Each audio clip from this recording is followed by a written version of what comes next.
Now in this lecture, I want to show you how to use Wireshark to discover data sent through forms whenever someone fills up a form. And obviously this will allow us to get usernames and passwords if people log in to their accounts. So I'm already running BetterCap, so I'm already the man in the middle.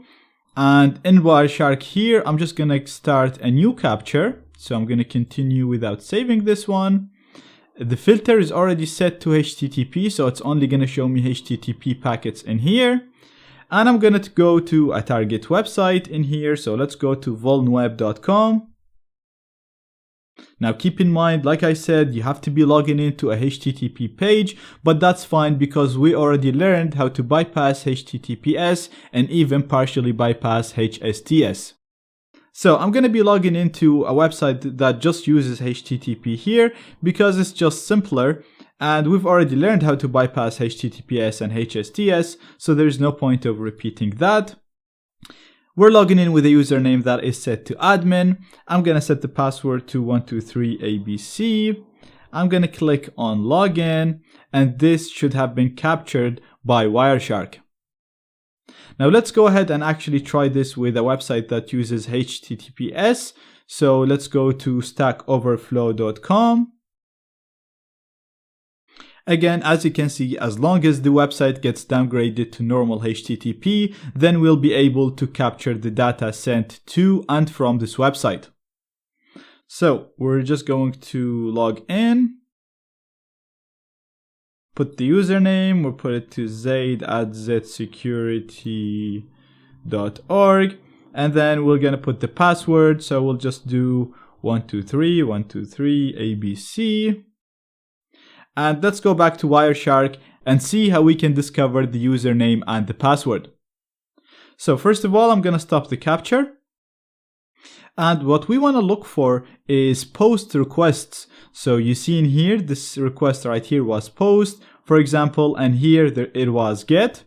Now forms are usually sent over post, especially login forms. So if you're looking for login information, you want to look for post in here. So going down, we can see we have a post request in here. Now I'm going to click here to actually show less information so it's easier for us to see. So we can see this post was sent to Google. We're not interested in that. We're looking for stuff that was sent to VulnWeb. So I'm going to keep going. We can see we have a post request here to a login page. So this is definitely interesting. Now if we look down, let me just make this smaller. So if we look down here and look at the HTML form data, you can see that we have a username here submitted to testhtml5.vulnweb.com. The username is admin and the password is 123ABC. Now if we scroll down again looking for post requests, you can see we have a post request for a page called users login. So again, very, very interesting. If we click on this, you'll see, if we scroll down, you'll see we have the email, zaid@zsecurity.org, and the password 123ABC. Again, this just goes to show you that with Wireshark, you'll be able to capture everything. Now, this can actually be very, very useful because I noticed that BetterCap is great at sniffing passwords, and it pretty much gets you the passwords all the time. But in the odd cases, sometimes it was failing to filter the username and the password for me. So with Wireshark, you'll actually be able to get everything that passes through your interface. So what you could actually do is you can just go to your caplet that we always use, the spoof caplet, this one right here, open it with a text editor.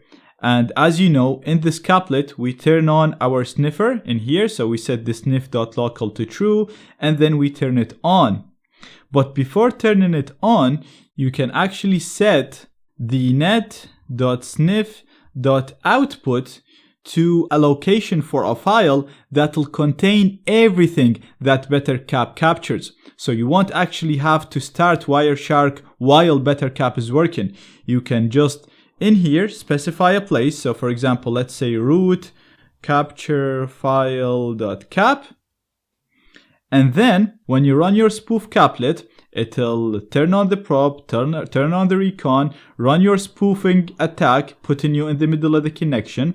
It'll run the sniffer as well, and it'll store everything that BetterCap captures in a capture file.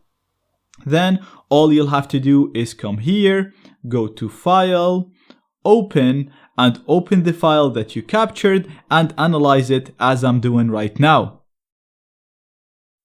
So this can be very, very useful also if you don't have a lot of resources on your computer, or if you had a small laptop or even a phone and you capture data with it. Store everything in a capture file and then just open it in here in Wireshark and analyze it. Now finally, before I finish this lecture, because all we're talking about right now is filtering data, a really, really useful feature when filtering data is the Control F feature, the find. So you can just press Control F from your keyboard. This will open this bar right here, the search bar, which you can use to find anything within the captured packets. So first of all, I'm going to set the search to search within the packet details. I'm going to keep this to narrow and wide. In here, I'm going to set this to string so that it looks for normal text. And for example, let's say I'm looking for logins that a person named Zaid has attempted. All I have to do is just type Zaid. And if I hit enter, and as you can see, it's taking us to the login attempt when I logged in to Stack Overflow. Or let's say you're looking for login attempts by a person named admin or for a user named admin. Again, if I hit enter, it's going to take me to the first time an occurrence of the word admin happened, which is in here. It doesn't really contain any useful information, but I can just click on find to find the next packet that contained the word admin. Again, this packet doesn't really contain anything useful. We can go next. We'll actually have to go to the end of the file and go up because that was the first thing that we logged in. So I'm just going to keep clicking on next. And right here we have the post request for the admin. And if we go down again, as you can see, we have the username as admin and the password as 123ABC. So this feature can be very, very useful to help you find what you're looking for. Whether you're looking for a specific login name, whether you're looking for a specific tag, a specific file, and so on.